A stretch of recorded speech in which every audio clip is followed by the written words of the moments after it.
Hello, I'm the 10-minute English teacher. Let's get you exam ready. Today we're thinking about In Spectacles by J.B Priestley, and I'm going to be thinking with you about how the male characters are presented in the play. Before we get going, don't forget to like and subscribe. There are plenty of things on the channel to help you know the play like an expert. Let's start thinking about how the male characters are presented in In Spectacles.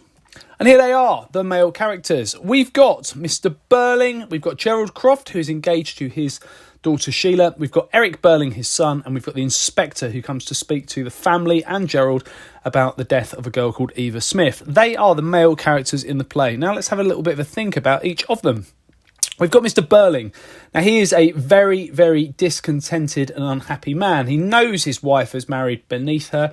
He's desperate for a knighthood to improve his social standing. He's very self-conscious about the fact that he's only upper middle class, and he makes that known to Gerald when he speaks about his knighthood and the fact that Gerald's mother might be slightly concerned about Mr. Birling's social standing. He is a dishonest character. He's keen to cover up his son's theft and takes no responsibility for Eva Smith's death.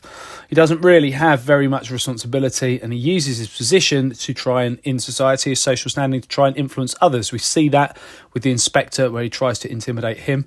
He's also somebody who's happy for Gerald to continue in his engagement with his daughter, even though he's been unfaithful to her, because of what that will mean for him. Gerald Croft is somebody who's also quite unhappy in many ways. He's unhappy enough to be unfaithful to Sheila, or maybe that's just entitlement. He is a dishonest character. He's keen to hide the truth from the inspector and has also lied to Sheila in his being unfaithful to her. He doesn't really have any integrity. He refuses to hear the rest of Eva Smith's story and doesn't take any responsibility for her death. The inspector does suggest that Gerald was at least kind and sympathetic towards the girl, but after he leaves, Gerald refuses to hear the rest of the story when he returns to the Birling's household and doesn't show any interest in what else has been said. Now, he's meant to have been in a relationship with Daisy Renton at that point, and is meant to have had some sort of affection for her, but he doesn't seem to show that when he doesn't take an interest in what's led to her death. He doesn't take any responsibility for his part in it, even though his relationship with her, given his wealth and status, seems to us today as quite conditional. I've also got Eric Birling, who is a deeply unhappy character. He fails to live up to his father's expectations and is an alcoholic, which is something that he hides from his parents. He's also dishonest and steals money from his parents and also hides his problems for them.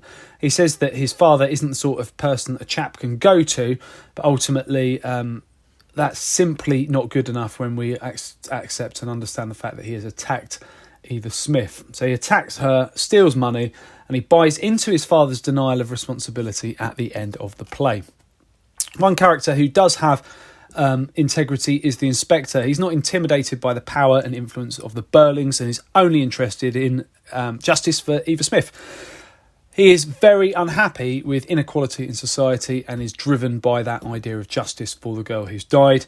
And the Birlings consider his fraud, him to be a fraud, with the multiple pictures that he may have shown them, but does it matter either way? The Birlings still have those interactions with people of the lower classes and still have that entitlement, which is so destructive in society. And that leads us to think about a little bit of analysis. One of the things that links the characters is discontent. You could be asked about unhappiness in your exam. So the male characters in In Spectacles are all discontented and unhappy.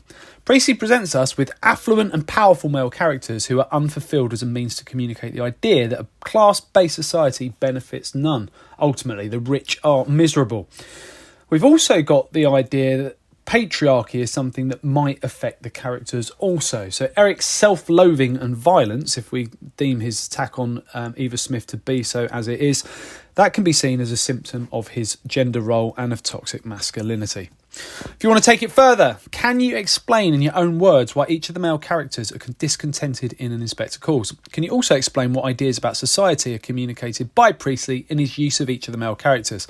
And one thing to take it further, can you provide key quotations that provide evidence that each of the male characters in the play are discontented?